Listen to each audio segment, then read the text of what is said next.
This is Religion in the News, sponsored by Wish TV, in cooperation with the Church Federation of Greater Indianapolis.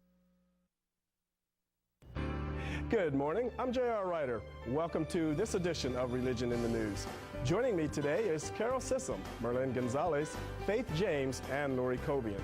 We have a great show for you today as our guests talk about a community outreach to youth, a multi-church Christmas outreach, a new program that reaches out to women, words of wisdom from a spoken word artist, and a family business that really has things popping. Stay tuned.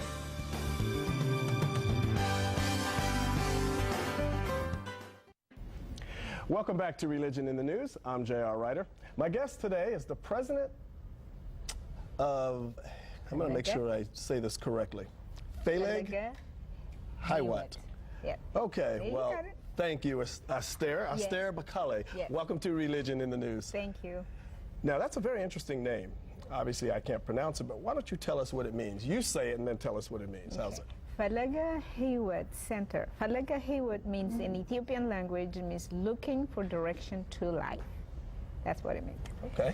And tell us a little bit about the mission of your center and what it really stands for. The mission of our center is to actually teach youth how to really engage in their environment and take care of their body, which God created this beautiful environment in the body. How do we take care of it? So we teach that through gardening, farming, which is the best, that takes care of the environment as well as your body. But at the same time, it's a very wonderful tool to teach science, yes, which is the ultimate thing that science is going to explain why we have to do certain things. And in 10 years, we have succeeded from the part where it was hard for them to touch or taste the vegetable to now where they actually eat it, from the garden. So it has been an amazing transformation of the center in 10 years. So you actually teach the practical implications of gardening and the reaping and sowing, the planting and the whole works, and they learn this process from start to finish? From the start to finish. It's actually to be able to put seed in the soil, just learning what kind of soil, what kind of thing, what kind of thing do we even buy from the store. So learning the science of soil, the seeds, how does it grow? Then after it grows, what does it do in our body? How do we eat it? And then what does also it do to the environment? And that has some great spiritual applications as we're very much so, very much. Just to say that in the spiritual, God created the beautiful earth and the environment first. Let's keep it clean that way, as well as, a lot we learn about how do we take care of this body to keep it going, to do the things we needed to do. Now, you brought a couple of guests with you today. Yes. And over here we have Jack Langston, and you are the youth farm director of this program. Welcome to the show. Thank you for having me. Tell us a little bit about what you do. Well, my job is, in the past, the Phaleg Hiwot Center has been traditionally just a traditional camp. But we've recently decided to make the decision to have it be more youth-run. So I'm here to kind of oversee that transition and make sure it's implemented correctly in this next year. So this is going to be a pretty big year for us. So you must know something about farming. Well, actually, everything I know comes right from Aster. She is the gardening master. But she's taught me a lot, and I feel pretty confident in gardening now, thanks to her.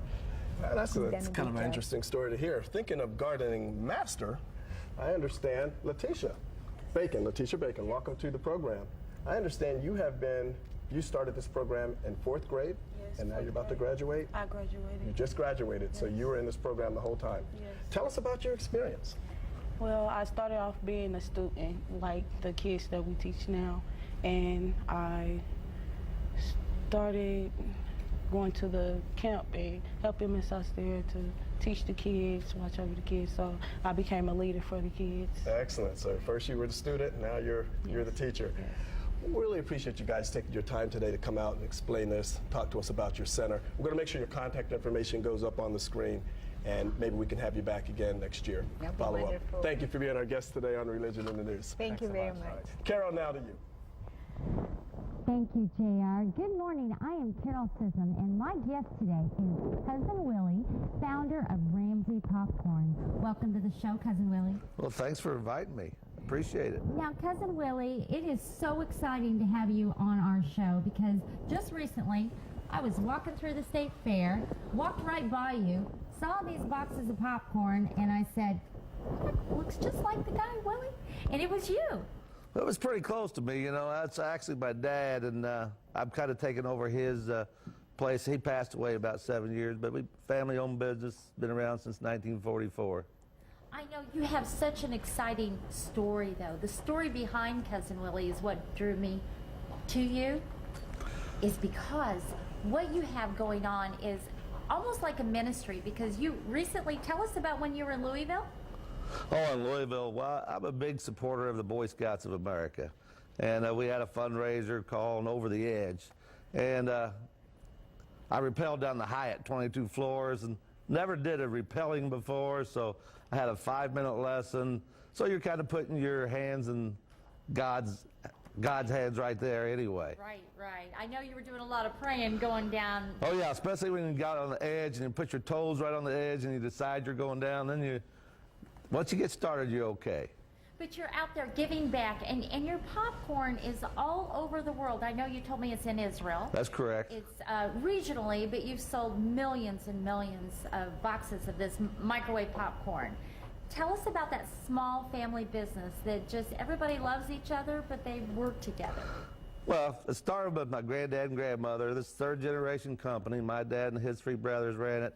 But as I was telling you earlier, in a family business, each person in the organization needs to know their responsibilities, so they know what they're doing, and then they have to do a good job. And all of my team, like I told you earlier, the most important job at our company is the job that goes undone or doesn't get done at all. So that's, no matter what job you've got, it's a very important job.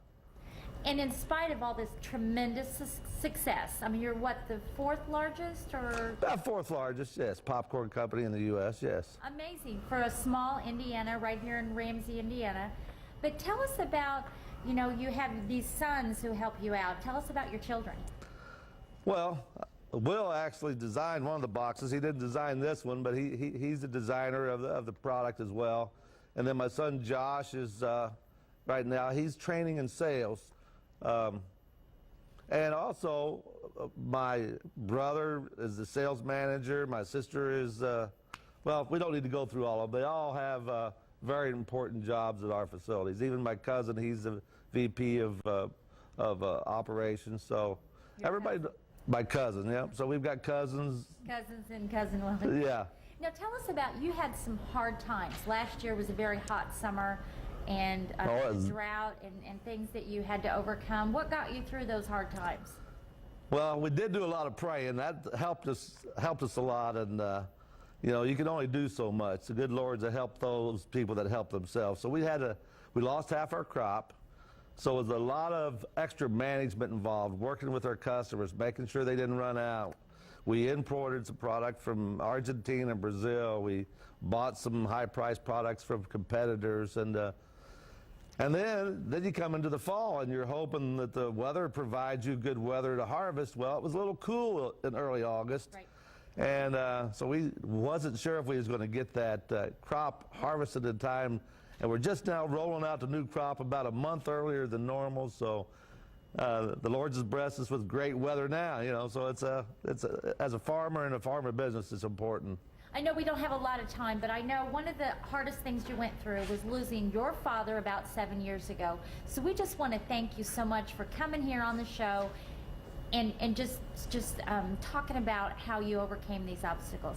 Well, thanks for inviting us. It's been great. Okay, back to you. Thanks, Carol. Good morning. I'm Faith James. When we return, you will hear how my guest reaches out for a worthy cause. Stay tuned.